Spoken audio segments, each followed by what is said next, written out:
stand.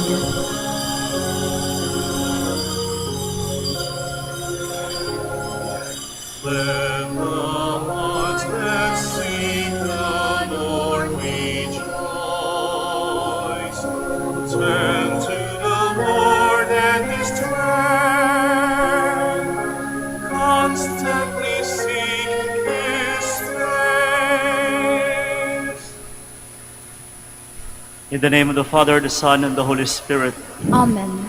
the grace of our Lord Jesus Christ and the love of God and the communion of the Holy Spirit be with you all. And with your spirit. Welcome to the Minor Basilica of Our Lady of the Rosary of Manaoag.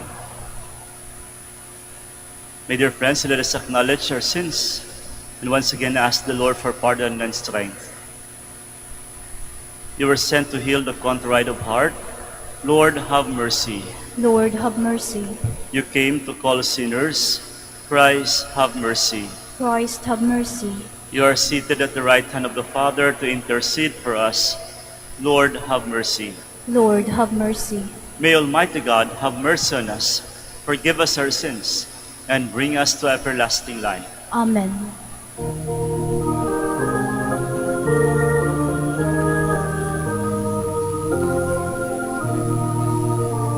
Papuri sa Diyos sa kaitaasan at sa lupa'y kapayapaan sa mga taong kinalulugdan niya. Pinupuri ka namin, ninarangal ka namin, sinasamba ka namin, ipinagbubuni ka namin, pinasasalamatan ka namin, dahil sa dakila mong angking kapurihan.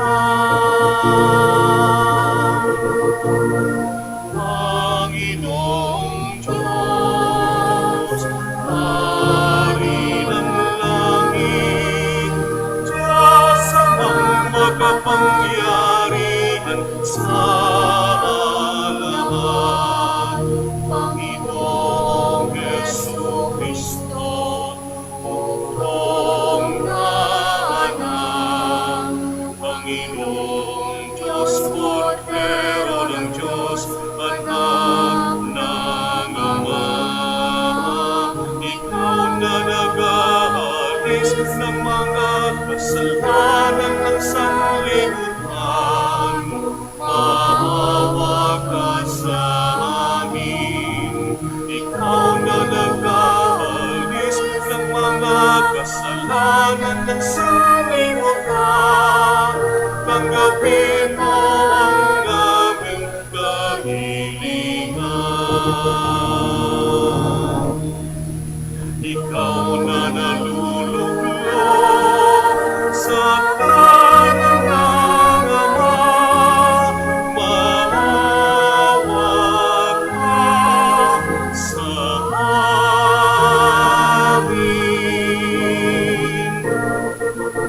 Sapagkat ikaw lamang ang banal, ikaw lamang ang Panginoon, ikaw lamang Jesucristo, ang kataas-taasan, kasama ng Espiritu Santo sa kadakilaan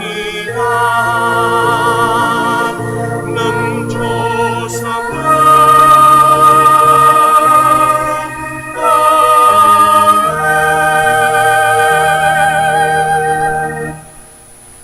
Let us pray. Almighty, ever-living God, increase our faith, hope, and charity, and make us love what you command, so that we may merit what you promise, through our Lord Jesus Christ, your Son, who lives and reigns with you in the unity of the Holy Spirit, God, forever and ever. Amen. Please be seated. The Israelites experienced hardships during their captivity in foreign lands. Jeremiah prophesies that God will come to deliver his people and lead them home. A reading from the book of the prophet Jeremiah. Thus says the Lord, shout with joy for Jacob, exult at the head of the nations, proclaim your praise and say, the Lord has delivered his people, the remnant of Israel. Behold, I will bring them back from the land of the north. I will gather them from the ends of the world, with the blind and the lame in their midst, the mothers and those with child. They shall return as an immense throng. They departed in tears, but I will console them and guide them. I will lead them to brooks of water, on a level road, so that none shall stumble. For I am a father to Israel. Ephraim is my firstborn. The word of the Lord. Thanks be to God.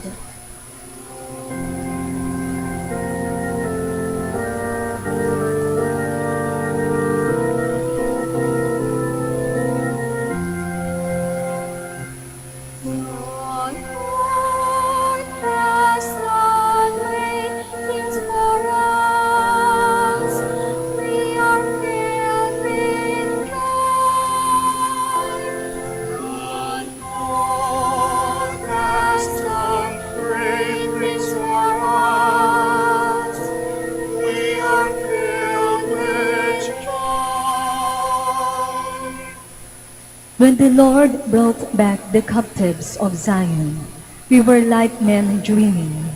Then our mouth was filled with laughter, and our tongue with rejoicing. The Lord has done great things for us. We are filled with joy. Then they said among the nations, the Lord has done great things for them. The Lord has done great things for us.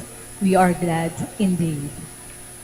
The Lord has done great things for us. We are filled with joy. Restore our fortunes, O Lord, like the torrents in the southern desert. Those that sow in tears shall reap rejoicing. The Lord has done great things for us. We are filled with joy. Although they go forth weeping, carrying the seed to be sown, they shall come back rejoicing, carrying their sheaves. The Lord has done great things for us. We are filled with joy. Jesus Christ shared in our weakness. He is now our compassionate high priest before God's throne.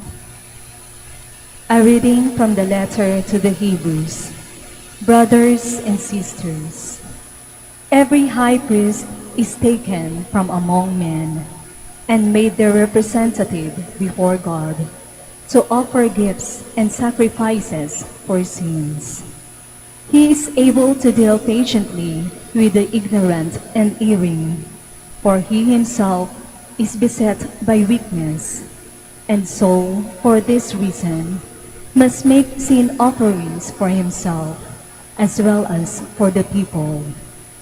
No one takes their honor upon himself, but only been called by God, just as Aaron was.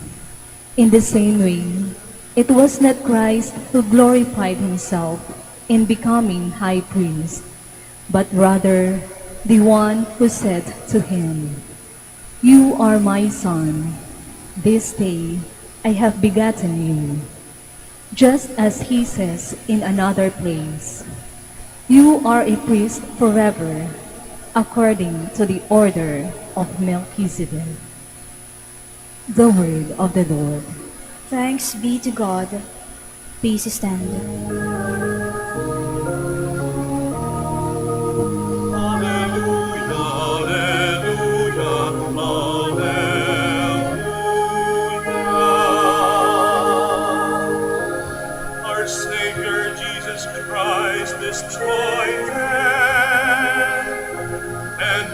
life to light through the gospel.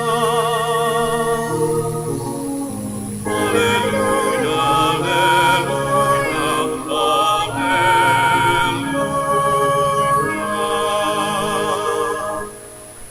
The Lord be with you. And with your spirit. A reading from the Holy Gospel according to Mark. Glory to you, O Lord.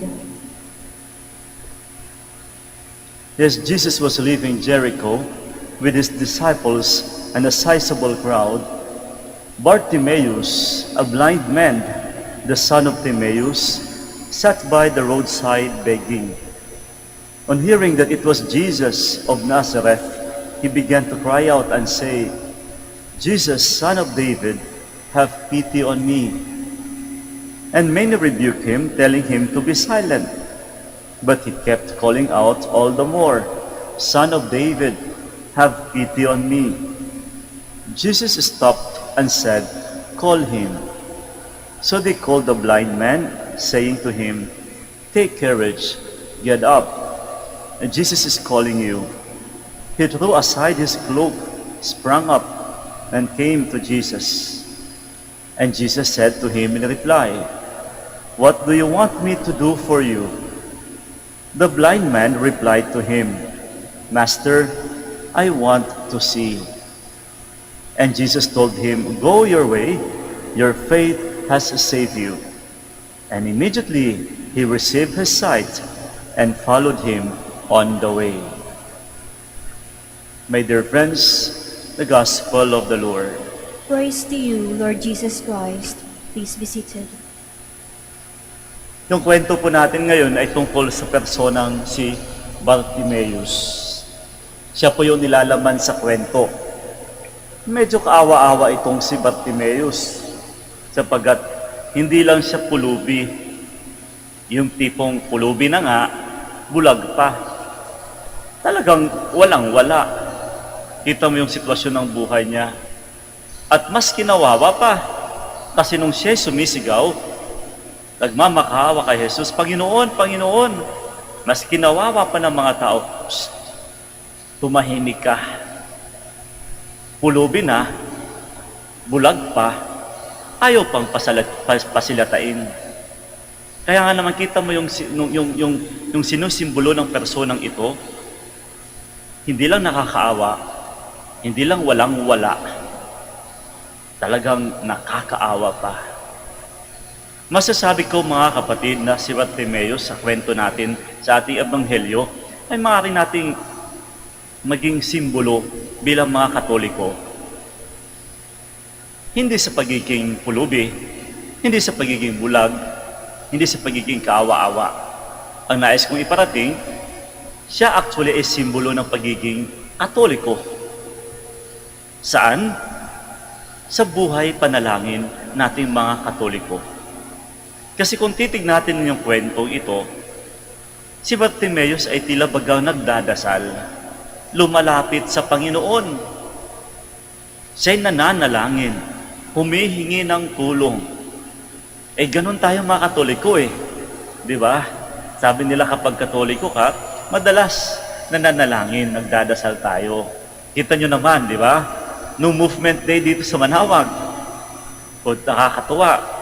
Sumusunod tayo ng matapat sa protocols. Kita nyo namang social distancing, naka-mask at saka face shield.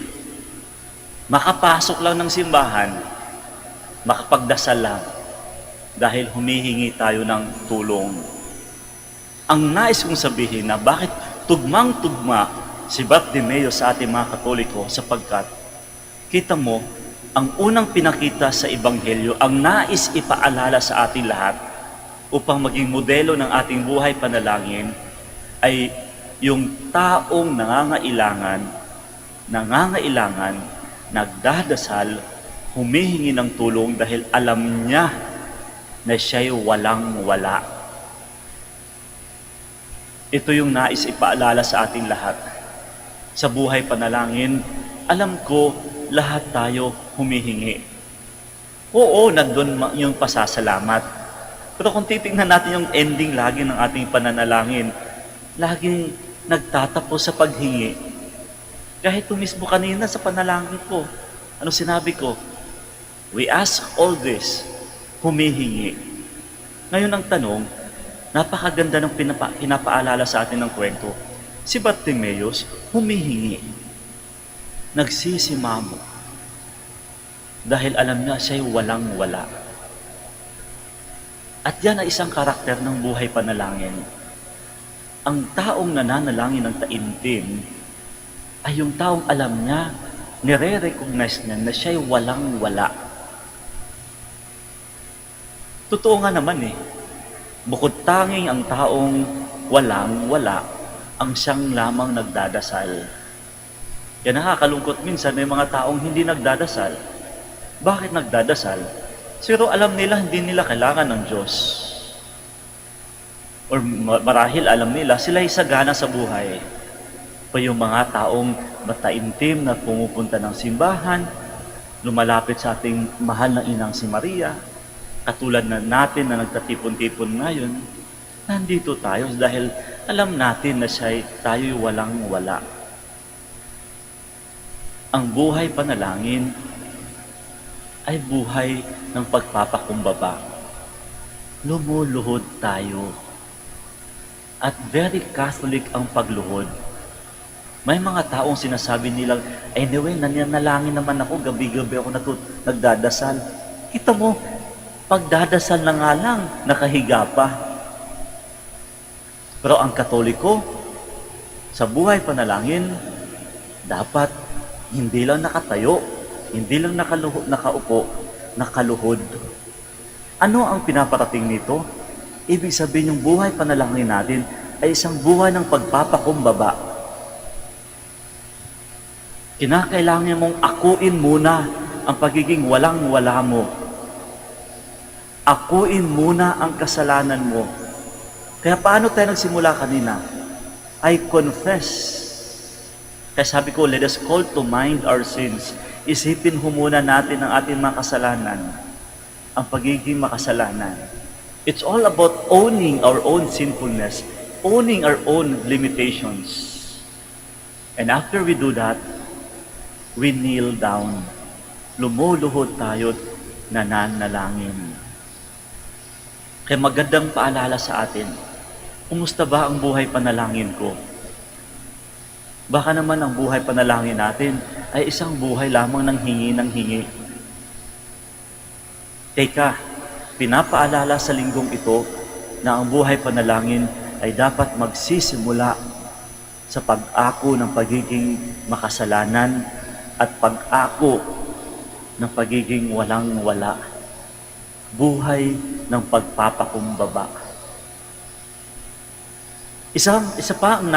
Pangalawang nais ko iparating mga kapatid, ay yung simbolo ng kanyang pagtanggal ng kanyang balabal. Nung tinawag na si Bartimeus ni Jesus, ang unang ginawa niya ay yung pagtanggal ng kanyang balabal. He threw away his cloak. Napakagandang simbolo po. Ibig sabihin, sa buhay panalangin natin, hindi dapat magtatapos sa simpleng hingi lang ng hingi. Dapat may gagawin din tayo. We have to throw away the cloak. Ibig sabihin, dapat kailangan natin magtapon ng mga bagay na hindi dapat kaaya-aya. Dapat itapon ang mga kasalanan. Itapon ang mga gawaing hindi kaaya-aya at makasalanan. We have to do our part first. Kayon mismo minsan ang hinihingi ng ating Panginoon. Minsan sabi natin, ba't ang tagal-tagal? Pabalik-balik na ako sa simbahan, ilang kandila nang nasindi ko, ba't hindi pa rin? I think, kinakailangan natin balikan yung sarili natin. Baka ba'y kailangan tayong itapon muna? There should be that sense of sacrifice on our part. That sense of giving up. Take note, we are not even worthy to receive the blessings from Him. And that is why we are expected to do something first. At kung meron man mga kapatid, ay yung pagtapon mismo ng buhay makasalanan. buhay makasalanan. And the last part, kung makikita nyo dito, hinihingi sa kanya, ano ba ang gusto mo? Simple lang, I want to see. Napakasimple ng kanya hinihingi. Subalit, napakahalaga sa lahat ang makakita. Imagine nyo kung sakaling hindi tayo makakita. Imagine nyo na lang kung hindi ako nakakakita. Ako pa naman, kapag nakipag-usap, tumitingin sa mata. Hindi po ako sanay kung kumakausap sa hindi tumitingin sa mata. Kayo ba nakakita ng ganun? Pag may kausap, hindi tumitingin sa'yo? Saan-saan tumitingin? Or kayo ba may teacher na ganun? Ano? Ako dati may teacher akong ganun eh. Pag nagtuturo, sa kisame nakatingin. O di ba? Hindi masyadong kaaya-aya. Mata, ibig sabihin, ang pagtingin. I want to see. Gusto kong makakita. But it's not something very literal here. Ang maganda kay Bartimaeus, literally, hindi man siya nakakita, bagkus kitang-kita niya ang pananampalataya niya. Kaya sabi ko, mapalad si Bartimaeus. Bulag nga, hindi nga nakakita. Mapalad siya sapagkat nakita niya ang kanyang pananampalataya. Kaysa naman sa mga ibang tao, ibang Katoliko, nakakakita nga.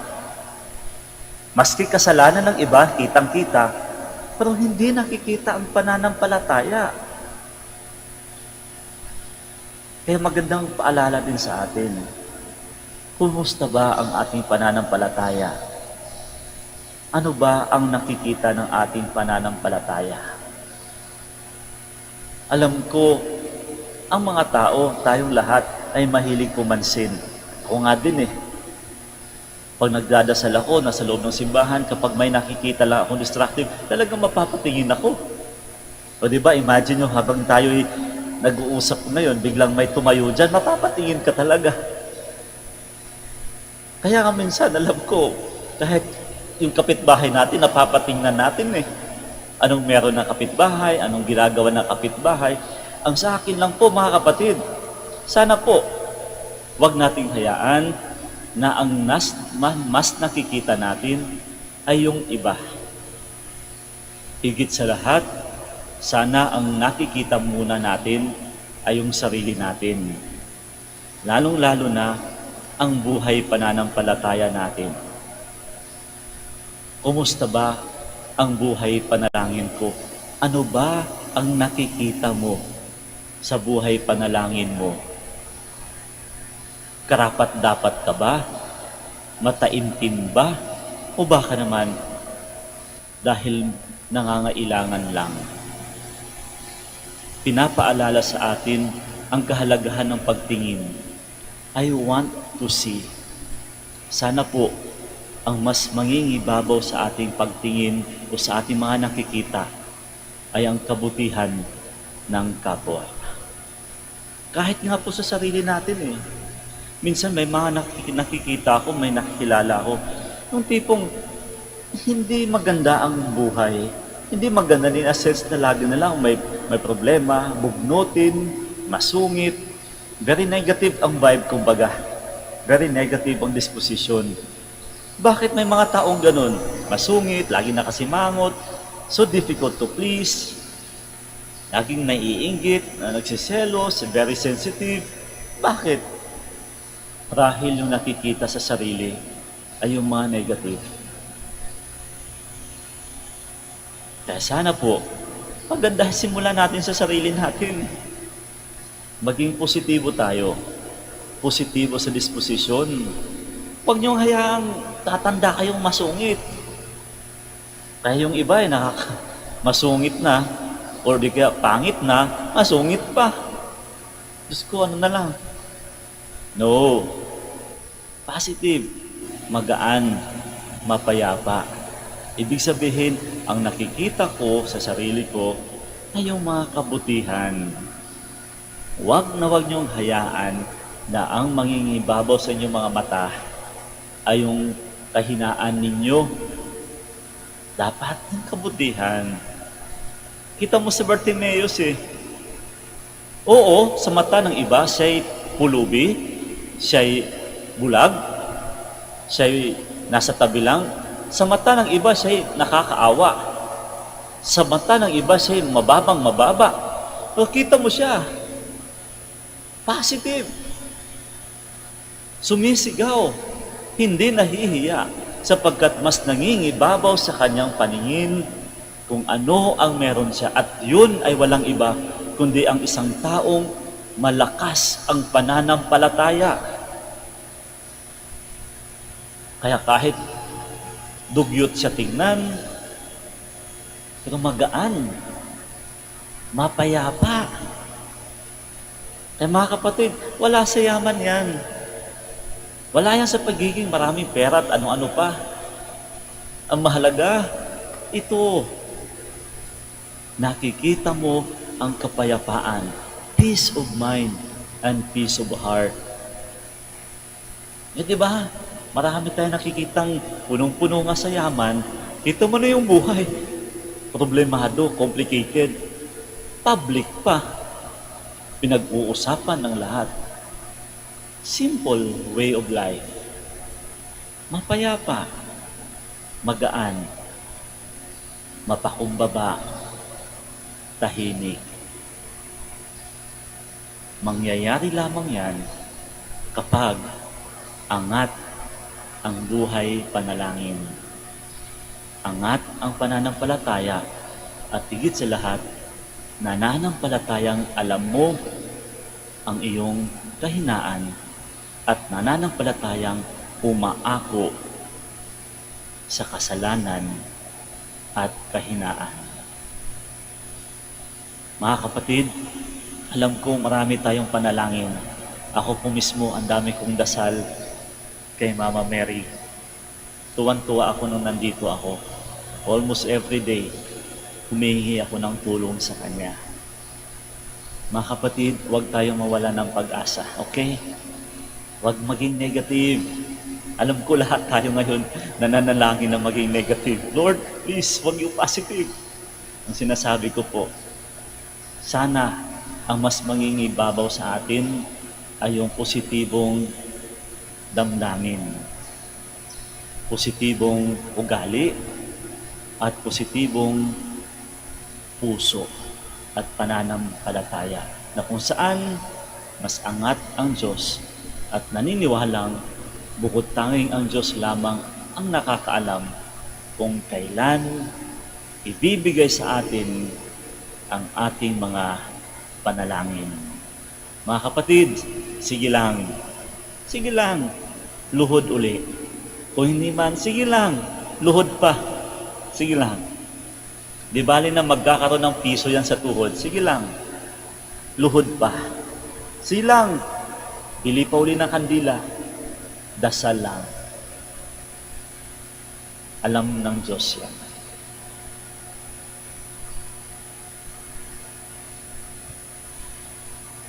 We all stand, and all together we profess our faith. I believe in one God, the Father Almighty, Maker of heaven and earth, of all things visible and invisible. I believe in one Lord Jesus Christ, the only begotten Son of God, born of the Father before all ages, God from God, light from light, true God from true God, begotten, not made, consubstantial with the Father. Through him all things were made. For as men, and for our salvation, he came down from heaven, and by the Holy Spirit was incarnate of the Virgin Mary, and became man. For our sake he was crucified under Pontius Pilate. He suffered death and was buried, and rose again on the third day in accordance with the Scriptures. He ascended into heaven, and is seated at the right hand of the Father. He will come again in glory to judge the living and the dead, and his kingdom will have no end. I believe in the Holy Spirit, the Lord, the giver of life, who proceeds from the Father and the Son, who with the Father and the Son is adored and glorified, who has spoken through the prophets. I believe in one holy, Catholic, and Apostolic Church. I confess one baptism for the forgiveness of sins. and I look forward to the resurrection of the dead and the life of the world to come. Amen. Father, open our eyes, minds, and hearts to our needy brothers and sisters.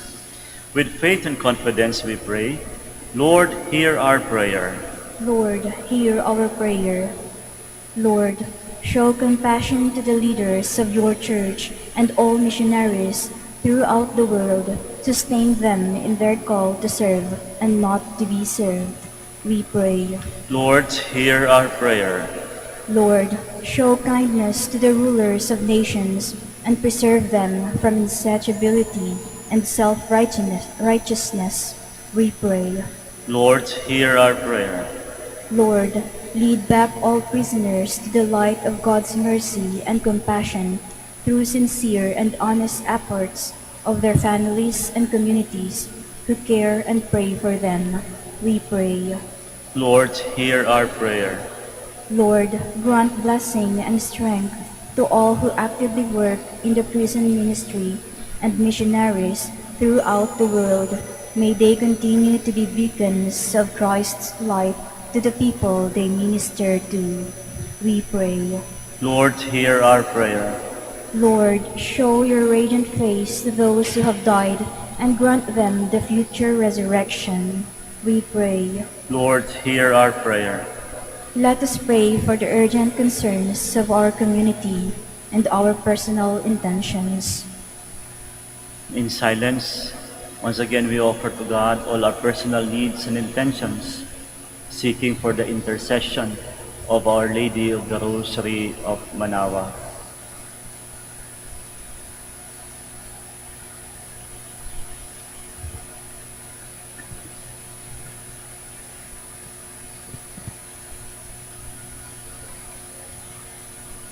We pray. Lord, hear our prayer.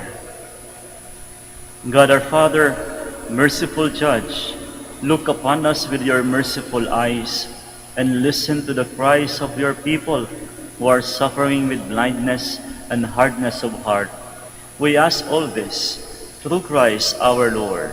Amen. Please be seated.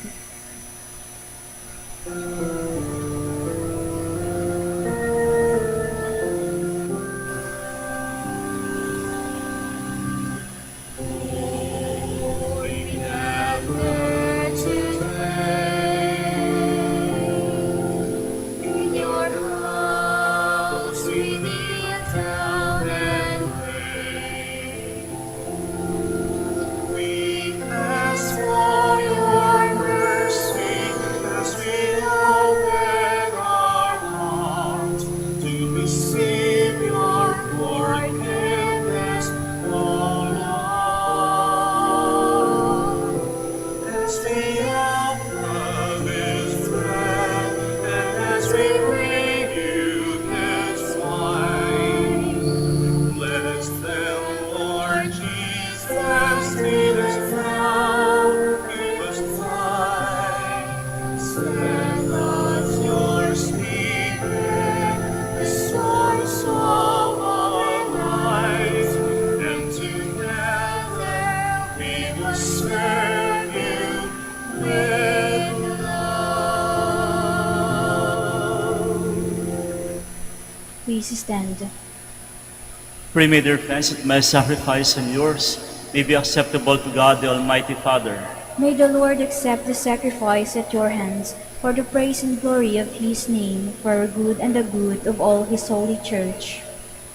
Look, we pray, O Lord, on the offerings we make to your majesty, that whatever is done by us in your service may be directed above all to your glory, through Christ our Lord. Amen. The Lord be with you. And with your spirit, Lift up your hearts. we lift them up to the Lord. Let us give thanks to the Lord our God. It is right and just. It is truly right and just, our duty and our salvation, always and everywhere to give thanks, Almighty God. For after his resurrection, he plainly appeared to all his disciples, and through his paschal mystery, he accomplished the marvelous deed by which he has freed us from the yoke of sin and death, summoning us to the glory of being now called the chosen race, a royal priesthood, a holy nation, a people for your own possession, to proclaim the gospel everywhere. For you have called us out of darkness into your own wonderful light. And so with angels and archangels, and with all the hosts and powers of heaven, we sing the hymn of your glory, as without end we acclaim.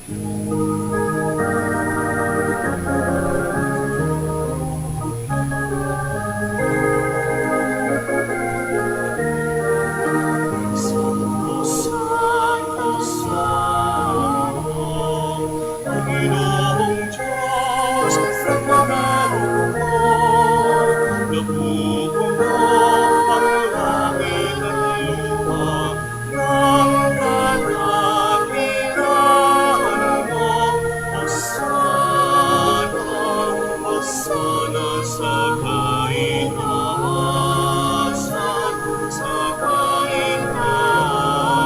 sa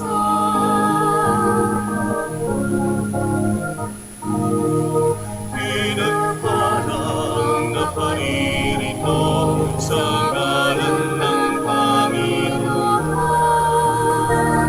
Hosana, Hosana sa kaitaasan, sa kaitaasan, sa kaitaasan. Please kneel.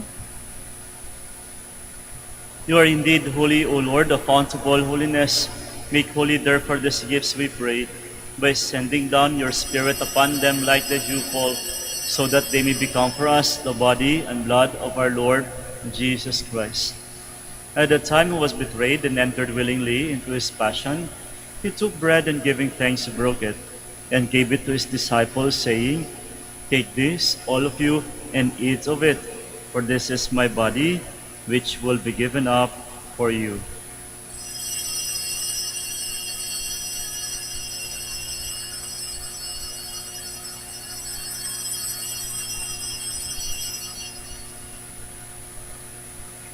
In a similar way, when supper was ended, he took the chalice, and once more giving thanks, he gave it to his disciples, saying, Take this, all of you, and drink from it, for this is the chalice of my blood, the blood of the new and eternal covenant, which will be poured out for you and for many for the forgiveness of sins. Do this in memory of me.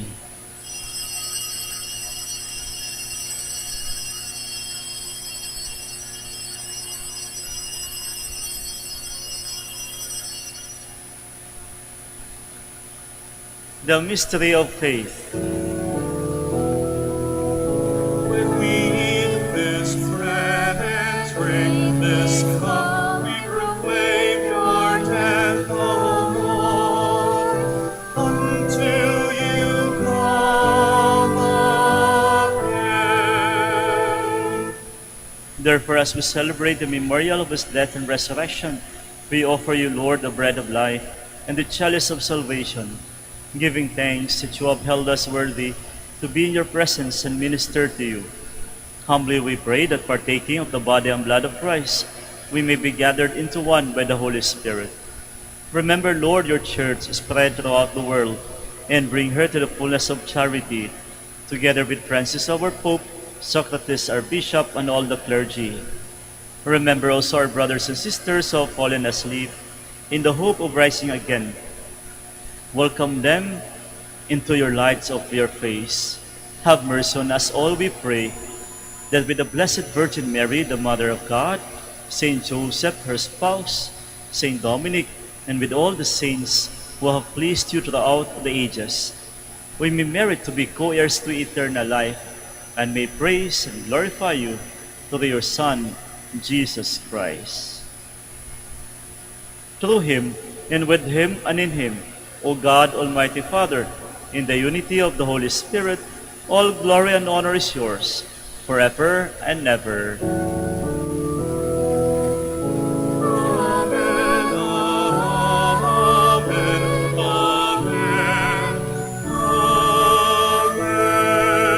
amen. Please stand. At the Savior's command and formed by divine teaching, we dare to say,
Deliver us, Lord, we pray, from every evil.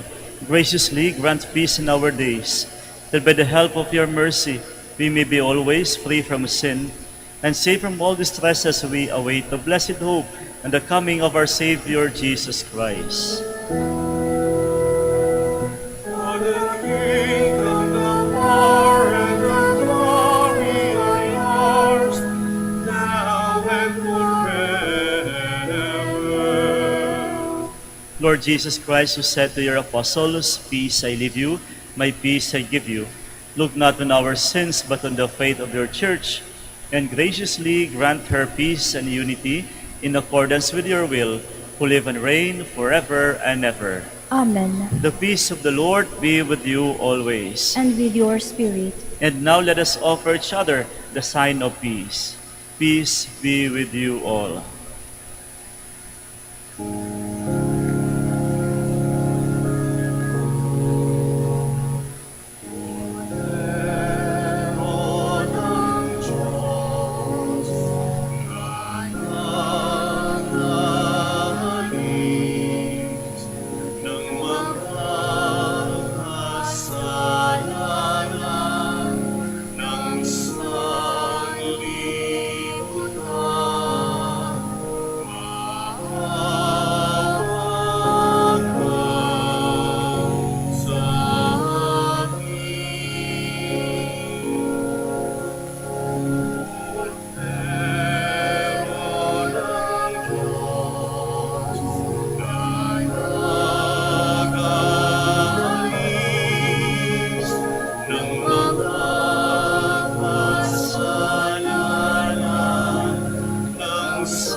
Please kneel.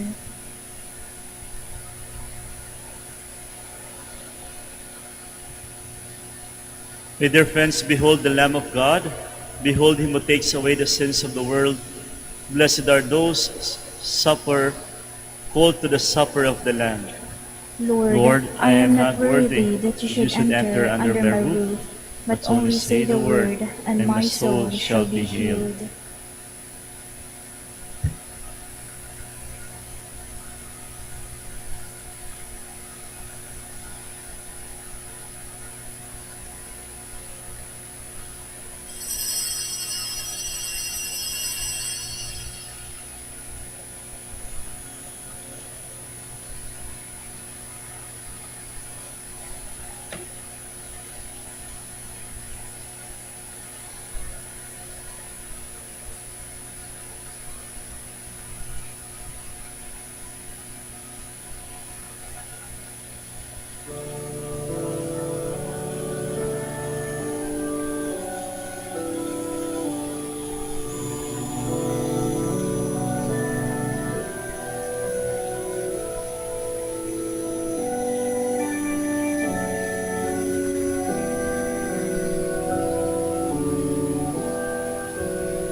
are pilgrims on a journey. We are travelers on the road. We are here to help each other walk the mile and then the road.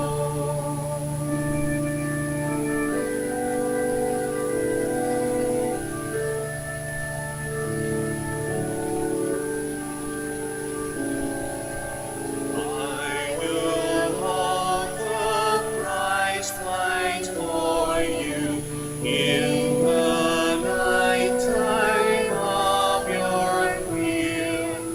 I will hold my hand out to you, speak the peace you long to hear.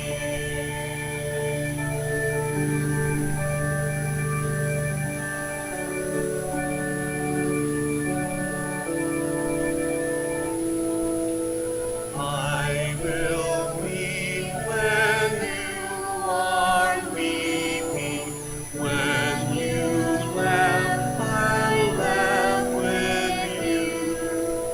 I will share your joy and sorrow till we've seen this journey through.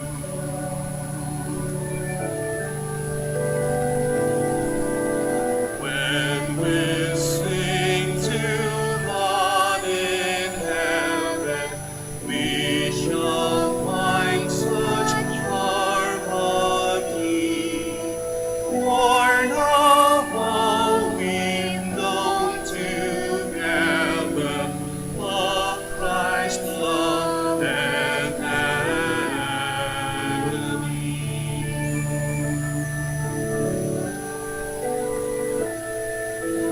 Will you let me be your servant?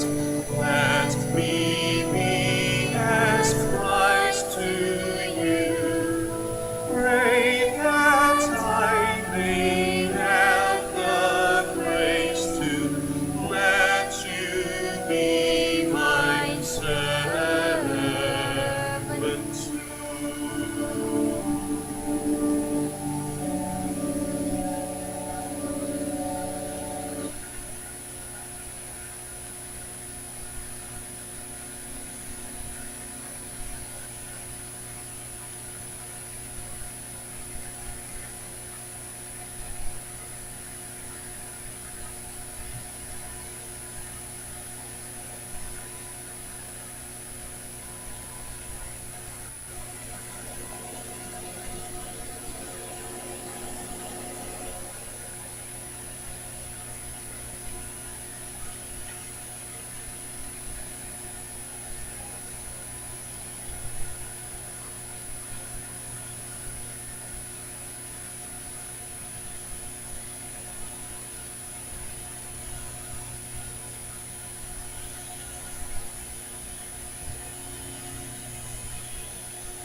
Please stand.